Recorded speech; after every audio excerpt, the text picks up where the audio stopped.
Warden, how did the questioning go? I expected as much. What about that one? Have you questioned him yet? He seems a bit out of place. Wasn't worth the time. Well, maybe I could take him off your hands. One less prisoner to feed. How much for him? You heard me. How much? Here, a deposit. I'll deliver the rest and sign off once I've assured he's in good condition and worth the money. Now, if you don't mind, I'd like a moment alone with him. I'd appreciate it if you could unlock the cell.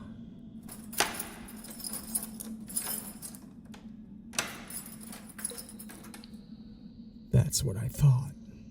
The keys for the restraints, please. Thank you. Go on. You're not needed anymore. What's your name, boy? I won't make you talk, but this will go a lot easier if you do. Though I suppose you expect you'll be treated roughly either way. Lord Farland's men were hardly gentle with you, were they? But not all your injuries are flesh, like this bruise here.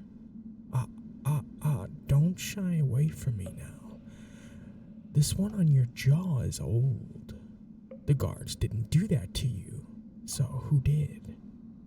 Was it one of the men you were with? I won't punish you for giving them up. They aren't men worth being loyal to. Look at me. Look at me. Tell me why you were with these men. And if I'm satisfied with the answer, I will take you out of this cell. Or you can remain silent and suffer through the night here. It wouldn't be so bad on a different night, but it's going to rain. This floor will be covered in water, and that combined with drop in temperature, you'll wish you had taken my offer. I'll give you one last chance. What is your relation to these men?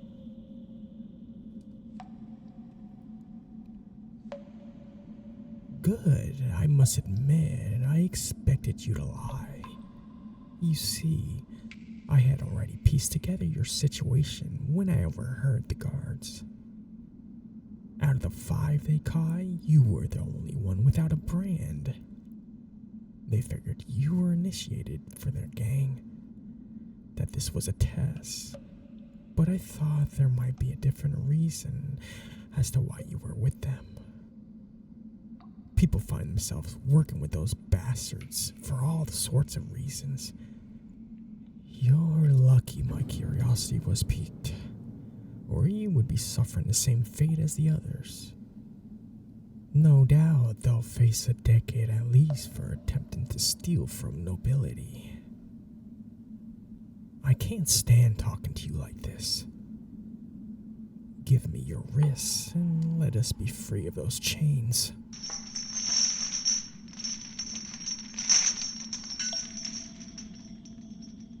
Will you tell me your name now? It doesn't have to be your real name. I just need something to call you. Good. Despite your rather sorry state, I can tell it suits you. I am Lord Halos, ruler of Tyrane and the surrounding lands. I'm on a diplomatic mission at the moment. You recognize the name, don't you? Does it scare you? Does it make you worry about what I might do to you? I won't hurt you, not unless you give me a reason to.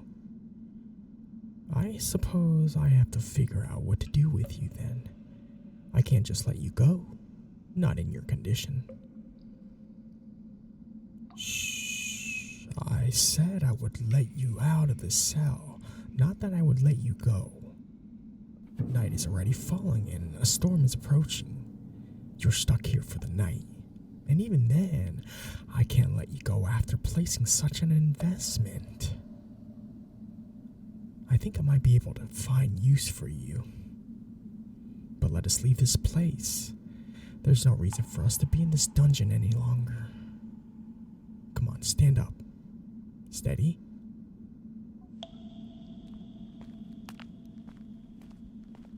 If you do as I say, I can keep you out of the dungeon.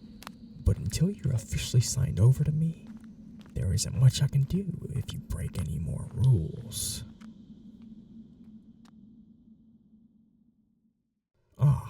A few of my servants, Oscar and Muriel, take this poor boy to the bathhouse, clean him up, and give him a set of clean clothes, then bring him to my quarters. No. My apologies. You two, I expected our new friend would be more grateful. How about this instead? Go ahead and find a clean set of clothes for him, and I'll take care of everything else. You two are dismissed. What did I say about behaving? I suppose I can't blame you. No one here has exactly been kind to you. Look at me. Look at me and listen, boy. No harm will come to you, but I can only promise that if you listen to me, if you comply.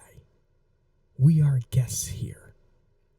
And if you cause trouble, Lord Farland will be the one to punish you. I have no influence over what he decides to do with you, so please, it is in your best interest to do as I say. Now come with me.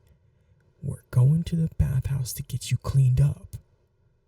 Don't worry, you'll have your privacy. I've reserved the room for the next hour, so no one should bother you in here. You're welcome to use whatever you like. Just stay in here until I come back to get you, all right? You'll be in trouble if you're caught off the leash. Right then, I'll be back before the hour is up.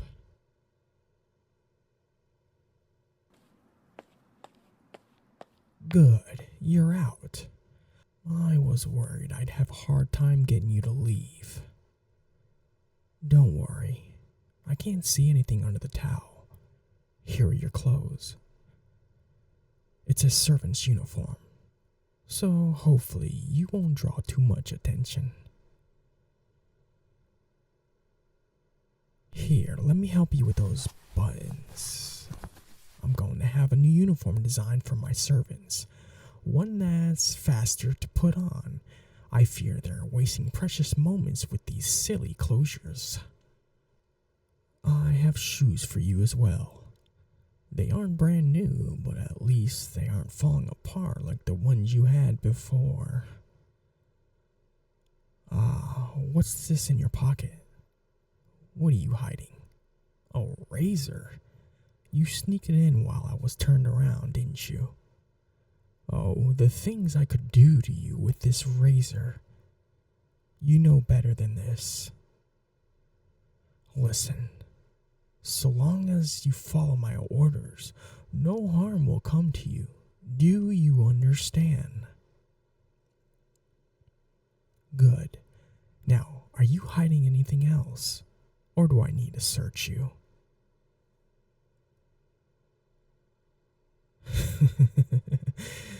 That you may keep. Why would they make the perfume bottles so small if they weren't meant to be taken by guests? But if I catch you stealing anything else, it's back to the dungeons. I have one more thing for you. Give me your wrists. Don't worry, they're not bindings.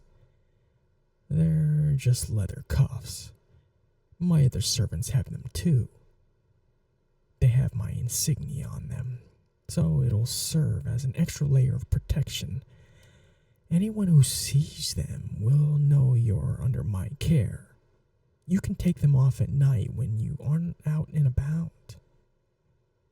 Are they comfortable? Not too tight? Good. All right, come with me. We're heading to my quarters. I'd send you to my servants' quarters, but I'm not sure I trust you around them, and I need you to sign our contract. Yes, our contract. Most of my employees don't have one because the law protects them, but considering you are, technically speaking, my prisoner, I've drawn up a contract for your benefit. You seem uneasy at the prospect. What is it? Ah, I see. If you can't read, then I could be tricking you into signing anything. Usually I'd have someone you trust review it with you, but there isn't anyone like that around here, is there? You'll just have to trust me then. It's better than the dungeon anyhow. Go on. There's a meal waiting for you inside. You can eat while I explain the contract. There, at the table. Go ahead and sit. Essentially, our deal will be like this. I will clothe you, feed you, and provide your shelter, and generally see to your well-being. In exchange, you'll work for me. In the contract, it says we will come to a mutual agreement about what those duties are. I won't force you to do anything you'd be uncomfortable with or would be put at risk. Your freedom will be limited in the beginning. You'll be relegated to the castle grounds unless I bring you somewhere else myself. It'll be this way for the first month, and then I will gradually grant you more freedom as the time goes on. The contract will be up in a year, and then you can leave if you'd like. But I'm confident we will have built a strong enough bond and enough trust that you won't want to. I can tell you want to ask a question. What is it? I picked you because I see potential in you, and your unique position is exactly what I need to ensure your loyalty to me. You have no friends, no family, no one to trust but me. In the world I live in, there is nothing more important than trust. I don't mean to manipulate you into giving that trust. I intend to earn it. You think I shouldn't trust you because what? Because you're a criminal? Do you want to know why I've made it this far? How I climbed the ranks? My intuition, my ability to discern people's intent, and you aren't driven by greed like those criminals you were with. You are driven by fear, by a need for safety, and I can give you that. Assuming we arrive at a point where we can trust each other and not doubt that trust. I'll need you to be my eyes and ears. You might attend meetings with me, observe the room, deliver letters for me. See, it works in your favor that you can't read. I might teach you eventually, but you'd be the perfect person to keep letters from me that contain sensitive information. You can't leak it if you can't read it. Now, you have a choice. You can sign the contract, or I can take you back to the dungeon and fetch my deposit. Draw on the X on this line. It appears you really can't read. By signing this contract, you've actually sentenced yourself to death. Don't look so scared. Look, I'm tossing it into the fire. Here, this is the real contract. Don't worry, I'm not gonna trick you again. Just draw on the X.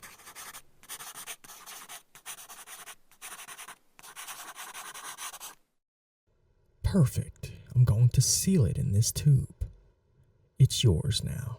Keep it safe. It's your armor. And as soon as you find someone else who is both trustworthy and literate, they can verify it for you. Now, you have three choices. You can sleep on the window seat, the floor, or the bed. It's plenty big for both of us. We wouldn't even know there's another person in the bed. Window seat it is, then.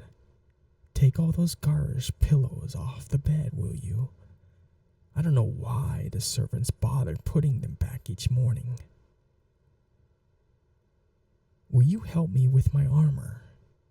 I can't reach the straps in the back. Thank you. Just set it on top of the chest at the foot of the bed. You can look. I'm not nearly as shy as you. But if you really must distract yourself, then turn out the lamps.